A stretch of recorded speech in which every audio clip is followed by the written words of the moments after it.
Hello, universe. Being in the hospital, I don't know how rambunctious I can get, and I certainly know how not high I am. And I also know, for the first time in my life, one thing I do not want to be declared is medically fascinating. Not a good look. Well, I mean, it's a good look. It'd be a good Halloween costume look, but not the kind of thing you want to be in a hospital. Pause. Well, hello, universe. It is, it's 12:16 on now the 5th of December. So I'm staying overnight in the hospital. And because I just took two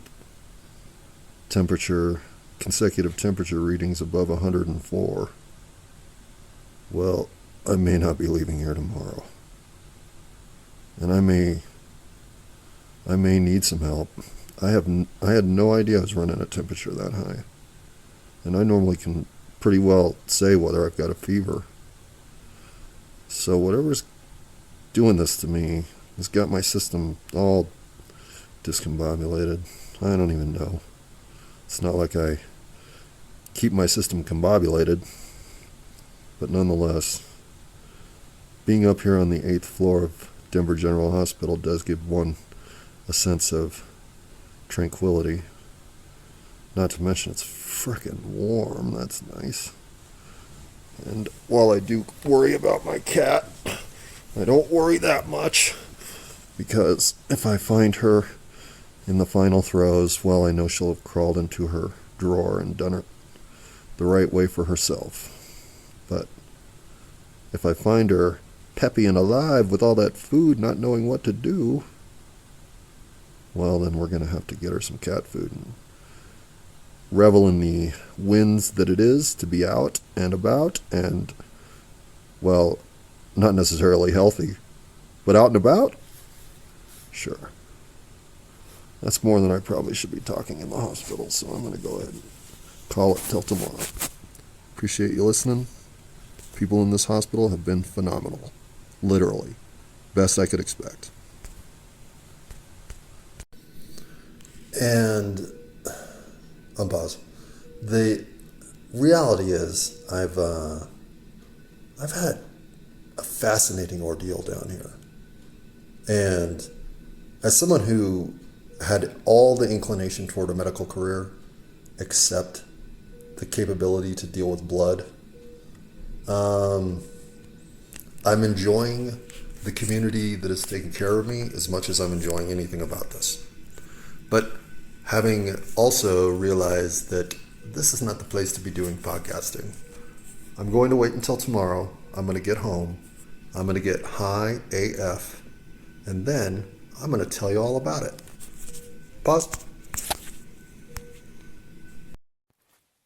Hey, universe. I'm home from the hospital. So it is time to get high. And this is episode 418 of It's All My Fault. And episode 420, well, that'll be a time to get high too. But man, have I ever been craving a bong hit since I left that place. And a swallow of Diet 0-calorie lemon lime select signature soda from Safeway.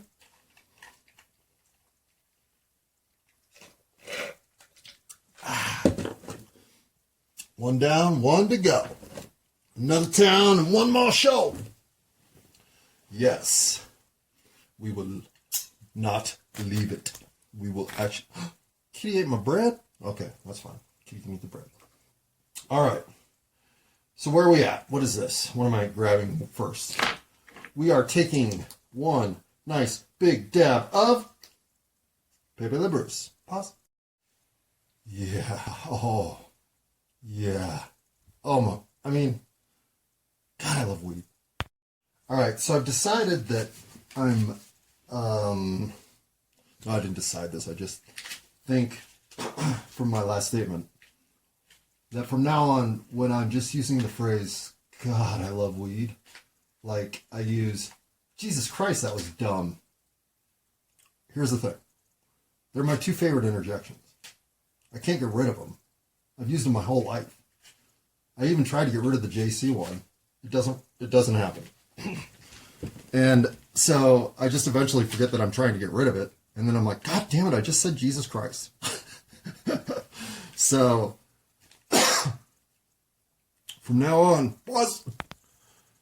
90% of the time, I use God. Well, maybe 80% of the time.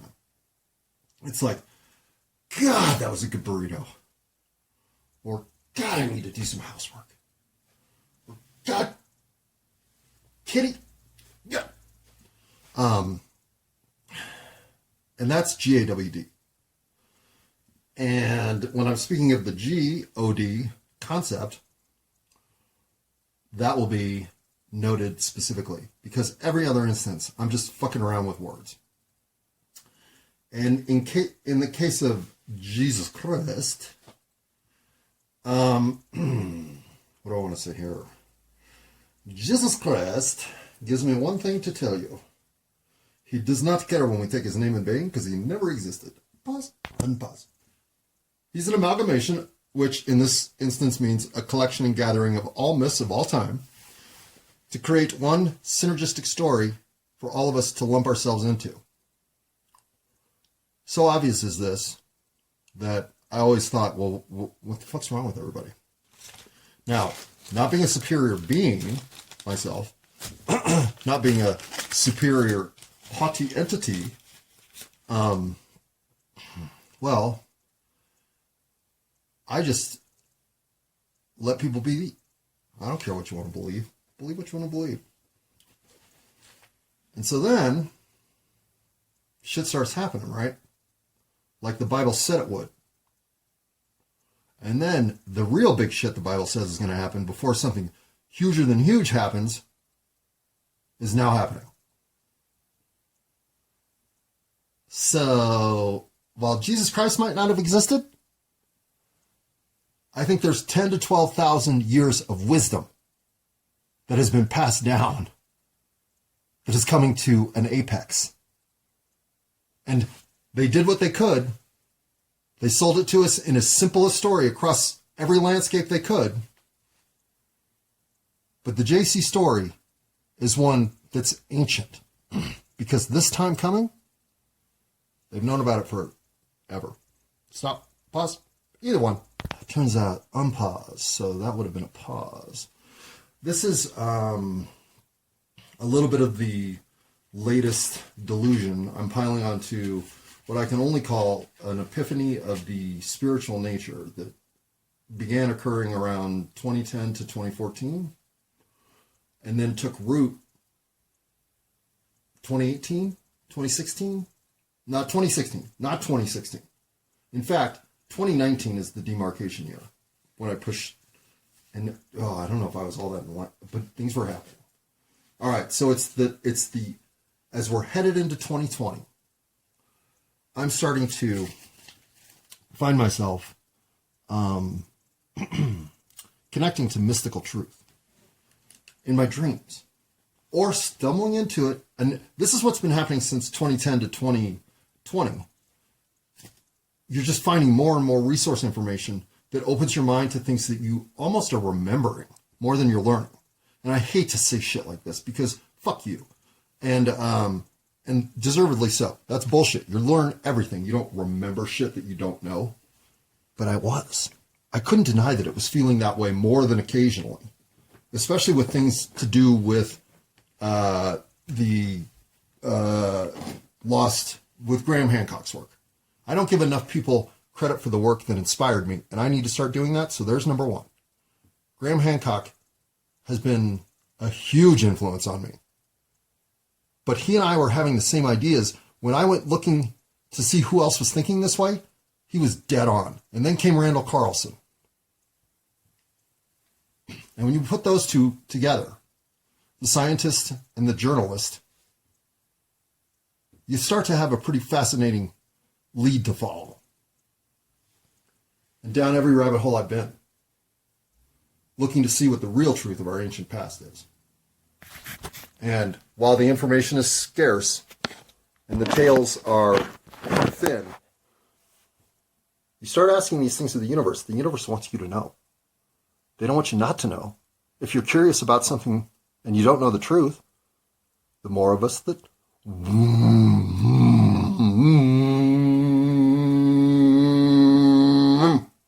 harmonize, the more power behind that request. Believe me, the more the universe will start showing us our ancient past. Whether that be an earthquake in Nepal that uncovers the Dali, or what's Shangri-La. I mean, there's just, and I'm not saying that's what I believe. I'm just saying we don't know what to believe because we don't know anything. We don't know the truth. Now, maybe nobody knows the truth. Okay, fine. Well, then can we start digging up Egypt? There's a place to start. And then let's get Göbekli Tepe completely unearthed. And where's the new Tepe? The one that's not in Turkey, but in Syria? Or maybe it's not in Syria, it's in Turkey? Whatever. There's another one. So maybe there are enough people now humming at the right vibration. Get this motherfucker moving. Because the truth doesn't lose. Ever. It may be obscured, but it can't lose. So if it's being intentionally downplayed, well, guess what the universe likes to do? It likes to even that kind of shit out. So, start thinking about the things we need to understand from our ancient past because the train is rolling. Pause. Okay, as proof of my terrible planning, and I'm a terrible planner. Like, I knew I was going to the hospital. And I never once thought to myself, well, might they keep me overnight? I guess I did, because I left one phone here all done. But I was like, when I get home, I'll record an episode. I mean, here's the thing. I did nothing right in preparing, except, I did nothing right in preparing to go to the hospital yesterday, especially considering I stayed overnight. So, coming home to feral Frankie was expected. I even made my dad stop to get cans of cat food. But what's interesting is she looked better. Like, really. She was moving around in the kitchen where I haven't seen her forever. Now, maybe she's just hunting mice. But I don't see any dead mice on the floor, so I think she was eating bread. That's fine. But she's not dead. She's not even worse for the wear. She looks better. So, got lucky there. And then I did nothing right in terms of preparing my house should somebody need to come in here and grab me a pair of underwear and a fucking change of clothes. Had I had to stay there 3 nights? 2 nights even, I'm guessing. But 3 for sure. I'm fucked. Because that means my mom, well, not my mom, she's smarter than that. That means Jim and Em come into the house and have to deal with Frankie. She's been alone for 3 days. I mean, just sometimes my lack of foresight is epic. Of the things that are right there to be seen. Like, if you're going to leave the house to go to a hospital, somebody needs to be able to come in and look on your cat in case they keep you a day or two. Oh yeah, fuck man, you're right. Well, what do we do? Okay, murder Frankie. I mean, euthanize? Is that a better term? Pause. Unpause. And her, let's start at do you know I've only had 1 bong hit? How fucking high am I? And note to self and to every other fucking stoner in the world, it only takes a week off to give you a whole 2-level plateau down. Now, yeah, you'll gain it back in a month. But dude, the highs you get for those 2 weeks are fucking phenomenal. And as always, pace yourself.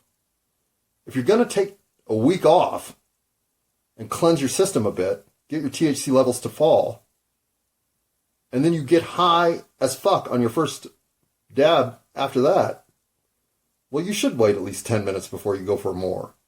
At least in my opinion. So now that I'm 1 dab in and it's this good, we're going to do a little actual Bruce Banner and see how good it can get. But that I know is the last dab I'll take during this recording. And perhaps for the rest of the afternoon. And if not, I'll only be doing 1 more after that. Like, That's the level of cleanse I got out of my system from not smoking weed for just, what, Thursday, Friday, Saturday, Sunday, Monday? 5 days. Roughly. Oh, yeah.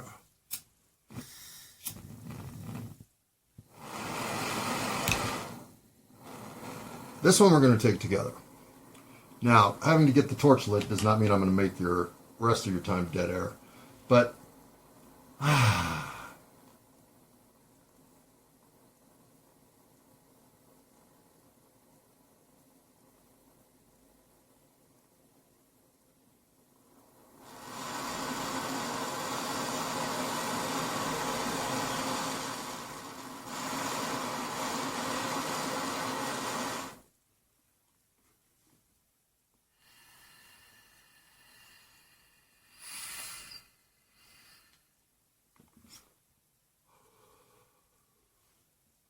I mean, that's just, wow, heavenly. Unpause. All right, listen, sorry for putting you through that. Unless you're starving, then you really fucking enjoyed it. Wait, what was I even talking about before that? Was it? I had moved on to this. I have one phenomenon in my life that makes me curious every time, and that is the download all my catalog people. And it has now happened about, I don't know, not 20 times, so somewhere in the teens. And it's like, do you connect with an episode immediately? Do you just like my writing style and my blurbs? So you're like, yeah, but I mean, why would you download all 400 and whatever of them? That's a lot of fucking space. So then it always makes me think, well, the NSA finally learned about me. Okay, Bruce, the banner ad worked. Because I'm back on track, which means basically I shouldn't be talking about weed. The entire episode, 420, is 2 episodes away. And I spent, 13 minutes talking about weed on this one? I even swore I wouldn't. But thanks to the overwhelming highness that came with it, well, I guess, note to self, I still love weed. My hospital stay was exceptional for all of the people who gave me care. Like, I have never felt more listened to or everything you'd want, from data to uncertainty to, let's walk through the whole 24 hours. But we'll do it fast because there's about 4 highlight points that are worth noting.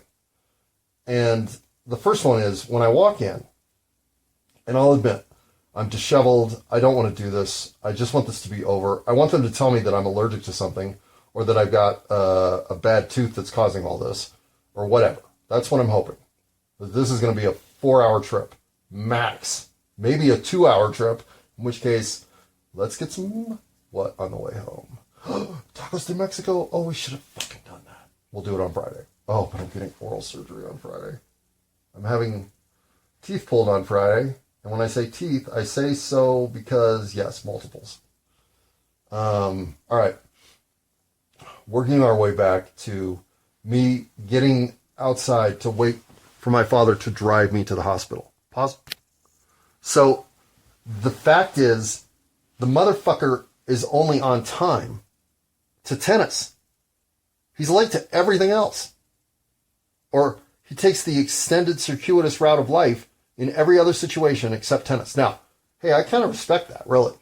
If you know that the tennis courts are on a 60-minute clock, then fucking be there. But these are public tennis courts. And so there was a little, let's just say this. I think the last 10 times my father's been waiting to pick me up, I've not only been outside, but I've crossed the street, because that means the direction from which he comes, he can just pull up and get me, and we'll go. In other words, I've grown impatient. And I don't think he even notices. Because another thing I'll say about only children, they never, ever think of anyone else first. They always think of themselves first. Now, they may think of the next person and think, oh, that person may have more value in this equation. Maybe they should actually prioritize.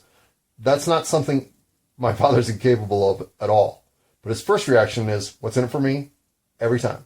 And so when he when he makes gestures like going out of his way to see if I'm financially if I was financially hurt by this or whatever, it helps me forgive his lateness. But the idea that I thought he had turned his life into an on-time thing, but no. I mean, now that I have talked to other members of my family, no, it's just me at the tennis courts. So, note filed. I will always be on time at the tennis court, and you will always be late picking me up. So, and what's 10 minutes late? Here's the thing. I do not give a shit. I live on island time. When I say 3:45, I do not mean 3:45. I mean at least 3:50. But now I always mean 3:45. I've tried to become an on-timer. And so in that capacity, I thought my father and I were joining forces. But nope, he's off lollygagging like he's on goddamn Bull Durham. All right. The next thing that happens is we get to the hospital, and I'm faced with the choice of, well, what the fuck door do I even pick here? There's emergency, there's urgent, there's outpatient, and then there's something else. Oh, and then there's general intake. And so I think, well, I'll start there. So I walk in, and she's like, you got to go to emergency. Doesn't even wait for a question. Okay. Walk into emergency. They're like, you got to go to urgent. I'm like, okay. And I walk into urgent, and I'm immediately greeted on the right by a security guard, which I hadn't been in the other two doors, which is, I probably was, but didn't notice yet. Maybe that's the response. They're just ready to get the people that don't belong there out. And this woman knew I had to be there, so she had to deal with me. Entirely possible. So I walk in, and there she is on the right, and she's like, hold on. And now I realize there's 6 people in the lobby. And I can't figure out what the configuration here is, but a lot of people are waiting in line. And so I've just come at the wrong time. As a matter of fact, not only have I come at the wrong time, I've come at like 12:10. So right in lunch hour. So I get behind the woman that she's working with first, and then I'm going to be next. And so and I have no belt, because one thing that does give me allergic reactions 100%, 1000%, like I don't even wear them anymore, are metal belts. And I couldn't find my plastic belt this morning. I don't know where the fuck it is. Another poor planning element. Next, and how I fixed it? Well, I just closed 2 of my belt loops. I tied them off with a straw, literally. I couldn't have looked more homeless. So I walk in, I put all my shit in the bowl or whatever, except my keys. I forgot I had my keys in my pocket, and they can very easily sit against my leg and not be noticed. So she tells me to go under the wand, and she's like, you got something metal in there. Stand still. She gets her little thing out and finds my keys. Okay, there's my keys. She's like, walk back. Okay, you're good. And she's got all my stuff, and now the crowd behind me is done. Well, it's not done. There's one person at the desk, and there's a woman answering her questions. Now, obviously I learned, but as a hospital newbie, somebody could have helped me here. But I immediately go take a seat. In fact, I'm so uncomfortable in all this situation that I'm like, okay, I'm here. Just fucking get this done. And in that push of reality, don't sign in. And the waiting room is now crowded. There's people in the interior and exterior waiting areas. So about 12, 15 people. And as they start to filter through, and I start to think, now, who did I get in here before? And who came here after me? Well, the dude in the yellow did. And I'm like, the dude in the yellow gets called. I'm like, all right, cool. I must be next. Dude in the blue next to me gets called. I'm like, wait, that dude sat down like I'm like, fuck. I go up to the security guard that's there now. She's like, no, I'm just here to make sure you don't have a gun. You got to go sign in. Okay. So I go sign in, and I'm like, hey, I got here late. So they don't give a fuck. I look like I'm homeless. They think I came in, went to security, got my fucking water bottle or whatever, and went and sat down so I could have an hour of peace of time. So they don't think so I end up waiting 2 hours just to get seen. And the first doctor labels me medically fascinating, which, by the way, is something you very much do not want to get labeled. This is not a good term to have. Pause. And all along, the reason this has been curious is that I'm really in no other way impaired or encumbered, and there's really no pain. There should be more pain. There should be more sensitivity. There should be more out of the norm, like reaction. There's no question my skin is warm, but I'm picking at it to the point they're like, how'd you hurt your nose? I'm like, what do you mean? I think I just picked skin off of it. It feels like a sunburn healing, but it's not. So they told me to stop picking my fucking face or I'll pick it off. And, well, they didn't say that. But, so what is it? What the hell is it? So far, they don't know. They can rule out nothing. So they start with the worst, which I think is sepsis, like something they'd have to intervene right now. They do me a sepsis or a sepsis kit. I'm sent back over to emergency for a sepsis kit. And while I'm in urgent, 3 or 4 vials of my blood are drawn, and they do a finger prick and get 2 more little, like, I don't know, tiny tubes. And so I'm now headed back to emergency to get the sepsis kit. And they're supposed to be ready for me. So when I walk into emergency, they are, in fact, ready for me. They're very ready for me. 3 of them are ready for me. And they start going through they ask me the same, almost exactly the same questions, to which I give exactly the same answers. I don't know what the fuck's going on, but I woke up Friday morning looking like this. And you can touch my face wherever you want. It's not painful. It's swollen.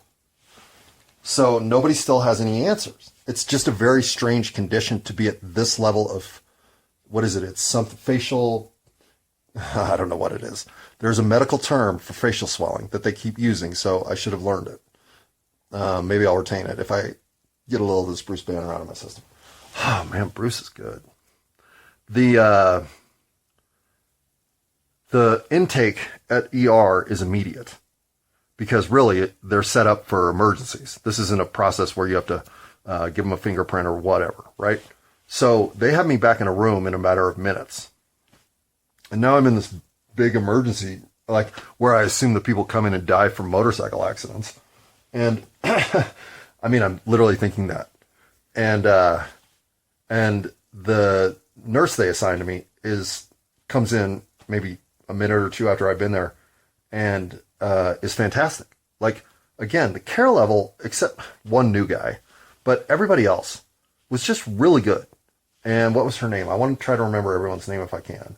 It was Sophia. And the comfort level I'm feeling is mostly because none of them are all that uncomfortable. They're fucking curious, though. They don't know what the hell's going on. And they're trying to figure out, like, I mean, so they're going to pull toxicity blood here and see if somehow I've exposed myself to a toxin. The guy in urgent care tells me that's as easy to do as having a single pore open and the wrong counter toxin to your chemistry gets in. It can wreck you. I was like, it can? Bullshit. He's like, no, it really can. There are many cases. Don't go looking if you don't want to know. I was like, really? That's fascinating. A single pore? That's got to be what? That's what, technology from Sierra Leone? Perhaps. My point is, I'm hearing more and more fantastical possibilities because they don't really know what the fuck to tell me. They know to get me on antibiotics, though, and they're going to keep me the fuck overnight because I think they need to do a battery of tests. And my white blood cell count is at 26 or something, and it's supposed to be max 20 and preferably under 15. I don't remember the numbers now. They were just telling me these were their concerns. This is what they were going to immediately counter attack to get me home, which was going to be the next day. I found out before I'm through the whole process of ER. So I'm like, sweet, I want to stay a night. But for the next 4 or 5 hours, there was a lot of just doctor drive-bys. Like, you could see a couple of doctors would come by looking like they had something to look at, and they'd turn and look at me and go, what?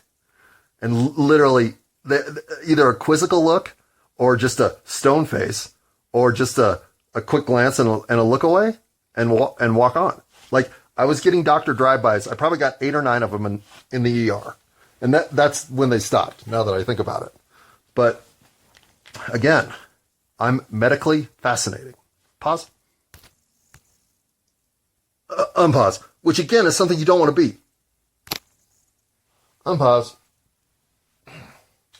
And I realized during the white blood cell chatter that I'm starting to line up my symptoms with what Max went through before my vet said he has to go down today. Which, by the way, now makes me sadder than ever. Because they didn't put me down. But they did put me through a night's worth of American Western medicine hospital care. So that's basically what they asked to do with Max if he wanted to maintain. So now I think to myself, would really a bag full of antibiotics save Max?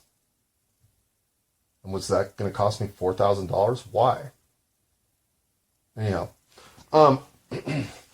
here we are now, moving me from the ER, like, intense area to what I can only call the ER already cleaned area. Because now it's probably 6, 7 o'clock, and all I can hear are people cleaning. I mean, upstairs, downstairs, and around. And I'm lucky enough to catch a menu in my room for food that says, order by 7.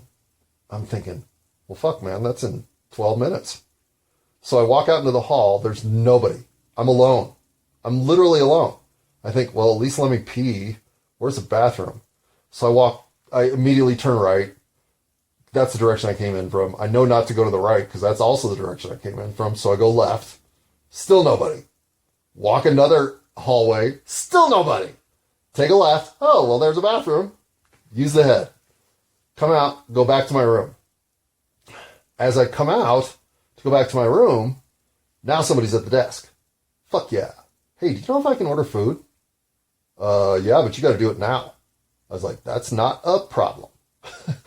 So I get dinner, which is terrible, but doesn't matter. I was hungry. So the pita and hummus that I did eat was fine. The tomato basil soup was cold. I mean, come on, man. Not cold soup. Anyhow, that was the only disappointing thing at all. And it wasn't even that disappointing. It was fine. The breakfast was good. It was all fresh fruit.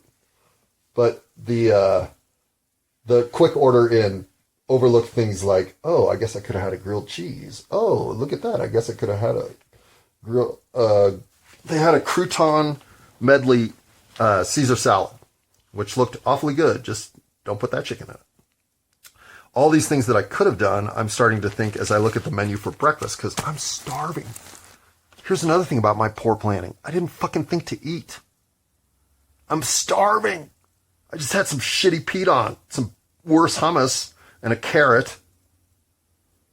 And that's going to get me through. Plus, no. I'm just like thinking about food. And there's nobody around. It's now 9 o'clock, 10 o'clock. Nobody. I've seen nobody. And I'm thinking, man, like, I don't know how to call a nurse. Like, I'm so naive about hospitals that I don't really realize that the reason the fucking stupid what is that? The Water Channel, where they show seascapes. It's the noise I hate. I can't stand that noise. That, and it is not the ocean. Don't give me that. It's some made up tranquility sound. Well, because I had hit power on a paddle that I thought was to call help. No, it was to turn the fucking TV on. But I didn't realize I'd done that. And just I'm useless in a hospital room. And so I'm frustrated with myself and the fact that they left me alone. Because nobody's helping me at all. And every time I have to pee, I keep going all the way to that fucking bathroom. So the move me upstairs time finally comes. And it was supposed to be, I thought, at 7 o'clock. But it comes at 11. No, it comes at midnight. It comes at midnight. And these two really nice nurses, male nurses, come down and get me and push me all the way to the elevator. I'm like, do you want me to walk? Why are you guys... No, you have to be pushed. All right, fine. So I'm getting wheeled around like an old lady in the airport. And I get off the elevator in the upper floors. And the first thing I notice is the smell of the wood. I'm like, oh, wood floors? God, that smells good. And I've never had a reaction like that to wood, which makes me think, how sterile of an environment must a hospital really be, where the work's being done that has to just be done daily? Like, try to save the life of those motorcycle accident victims, right? Okay, not to be morbid, because now it's midnight, and I'm thinking, oh, I wish I was sleepy. Oh, it was so uncomfortable down there. And it was cold. It was cold. I was freezing. I had my sweatshirt and my jacket on as blankets because I was freezing. That's another thing. But I'm not really complaining. I'm just thinking I'm sick, because when they take my temperature, it comes out 105. I'm like, no, wouldn't I be melting? And so they go get a thermometer and they take my temperature and it's 101. I'm like, okay, that's the way it's got to be done now, because the same thing happened over in urgent care. I don't think my skin currently is in condition to be read as my heat source. My forehead doesn't work. You have to put it in my mouth. You could put it up my butt, but none of us want to do that. So for the rest of the night, they're going to take my temperature via a thermometer. Great. Love ya. Then the next thing that I convinced them of is that I could really use a few more blankets. And they bring a ton. I mean, I'm tucked in like, Mom, better. I'm like oh man. And Winnie and Jane were, I mean, when I was at my most uncomfortable was when Jane found me. Because it's now 2 a.m. I can't sleep for shit. And she's like, what's wrong? I'm like, I don't know. I'm not sleeping. Every time I try to get close, it just ventures off. She's like, well, let me, are you okay taking some sleeping medication? What do you normally take? I'm like, I don't take that shit. I just don't. I drink water. She said, okay, well, I'm going to put a package together of melatonin, oxycodone, whatever not cotton, the light one for pain, and Tylenol. I think it was. No, it was something else. I don't know. Who cares? Melatonin, oxycodone, yeah, and I think Tylenol. And I said, great. And she gives me this little pill packet 10 minutes later, and 15 minutes later, or 5 minutes after that, I'm already knowing I'm going to fall asleep because I'm getting dreamy visuals. It's like it unlocked my mind, strangely. Because the reason I really couldn't sleep wasn't so much the pain, but just the sense of thought, not dullness, just suppression, or like I couldn't break through. I don't know how to put it. I'll think about this one because this is too esoteric for this part. On to 4 o'clock in the morning when, bam, my fucking light I've never even seen before, sun above my head goes up. And somebody comes in and says, I need blood. I said, okay. And takes 3 or 4 more tubes of my blood. And then turns off the light and leaves. So I never get more sleep after that. But I did get some sleep thanks to Jane. And Jane and Winnie were by far the best of the experience. But I'm not selling short Sophia. I'm not selling short Dr. Nguyen. I'm not selling short anybody. They were all great. Everybody was helpful. I did bite the finger of Boyd, who I feel bad about. I mean, that's terrible. That's how little I go to the dentist. But my point is, everywhere I went, I got exceptional care. And this is the hospital where you get in a fight under the bridge, you end up here. So, if this is what Denver is offering, it's least affordable, well, that's pretty high level of care. I mean, it's a really high level of care in my opinion. So, bravo to the Denver General Health System. I think it's a fantastic system. Now, watching the sunrise on the 8th floor is wonderful. It just kept getting twinklier and lighter and lighter. And then it was just, you could see everything. You could see the mountains. I mean, it was just, wow, what a view. What a fucking view. That it's been here all night, and now I'm just realizing how good it is. And I feel like, okay, I don't feel all that much better. And then I realize that, oh, hang on, pause. I'm paused. Okay. I'm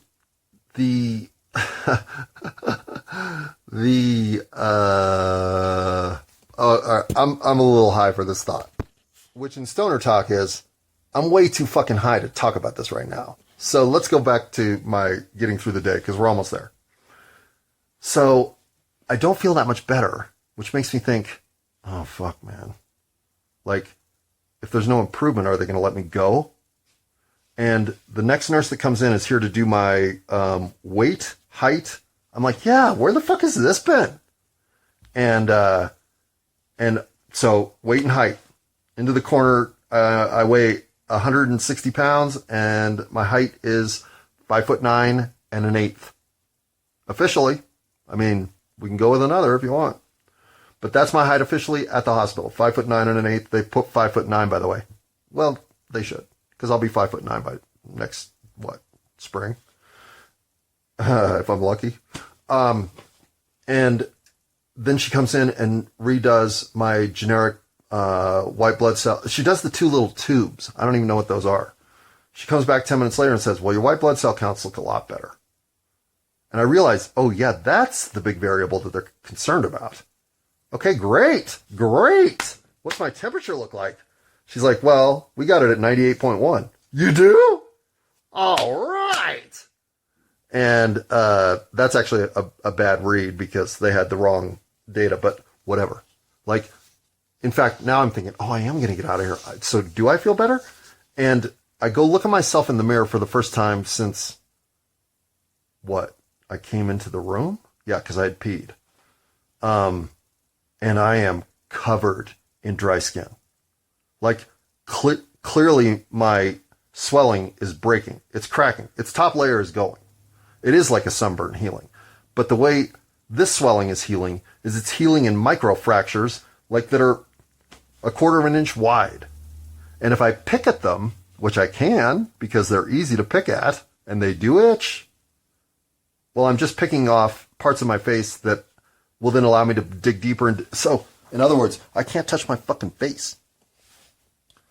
And I've got to take my temperature every day now, till the end of the month. Because if a spike in temperature happens where I'm in 104, 105 territory, which they had 2 valid readings overnight, they took a 104.1 and a 104.7. I looked at both of them and said, fuck, man, I've never seen a temperature that high for myself. Anyway, so the concerns are still there, but they didn't keep me overnight. Another one. And I forgot to mention one of the greatest things about the urgent care doctor, what was his name? Oh, I won't come up with it. But he wanted to send me to ER in a fucking ambulance. I'm like, hang on.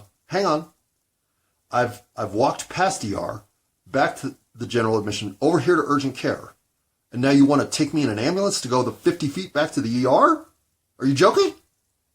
He's like, yeah, I know. It's fucking stupid. But if you die walking across that, give me a waiver, sign whatever the fuck it is that you do to let people walk 50 feet. Comes back a minute later with a form. And I obviously made it safely. Told him I'd text him when I got there, if that'd make him feel better. And he laughed at that.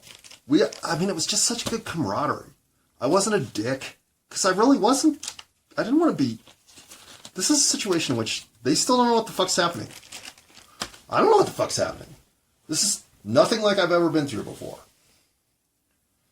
So, I get the feeling that they're going to discharge me, and that's when Dr. Nguyen, who I kind of think is a doctor because he comes in and he casually sits at the station of computers, and he's got a white coat on. Nobody's had that on yet, so it's a very suspicious character. Well, after I think reading through all the notes that he has to read through about my daily jaunt through the Denver General Health System, so he can actually have a conversation with me, he finally gets up and comes over and says, "Hello, I'm Dr. Nguyen." I said, "Well, hello. I hope you're the guy that's going to release me." He's like, "Well, how do you feel? You look..." I know. This is the very definition of I look way worse than I feel. He's like, "Okay, let me, I need to give you some physical exam." And now they're giving me the same thing, but they're doing it with extra pressure, extra, time. I can tell that it's like, okay, listen, you say he's not reacting, but let's show me 3 variations on it. And so this guy's manhandling me. And it's like, okay, yeah, you want to give me a back rub while we're at it? It's just, there's no pain. And he's like, and it's been this way since Friday. I was like, no, Friday and Saturday, the left half of my face was more painful. But when I would, when I would lie on the right side of my face, I was actually pretty okay. And as long as I'm up and doing stuff, I'm okay. But as soon as I get fevery or nauseous and all that stuff was going on the first couple of days, well, it's more than I could handle. So I've really spent the 2 days thinking, fuck, man, I hope this is an allergic reaction. I hope it's better tomorrow, and I'll sleep it off. That's been my whole life when I'm ill. If I get ill, I just sleep. And I always have. And it's always worked. Until this. So, this story now having been told 5-6 times to different doctors, he says, well, with the white blood count and all this going in your favor, we're not going to keep you. But here are the things now that December concerns. And so they start giving me this list of stuff like take your daily temperature, and if anything exacerbates, be back here immediately, and you don't go anywhere but to emergency care, this kind of stuff. Oh, and you're going to go see our oral surgeon, who's going to pull some teeth on Friday. And it was such a smooth and simple way to get myself through the first real need for medical care I've ever had. Mental health does not count here, let's be honest. But for medical care, that was one of the biggest bridges I'd never crossed. Being ill enough to think I needed somebody else to help me get better. Up till now, I've always thought, water, sleep, and fucking exercise, baby. Let's see how sick it makes me. And then this happened. And it makes me think, well, if I do end up with some person having to wipe my ass when I'm 96 with Alzheimer's, the American medical system isn't in such shabby shape. At least not here in Denver.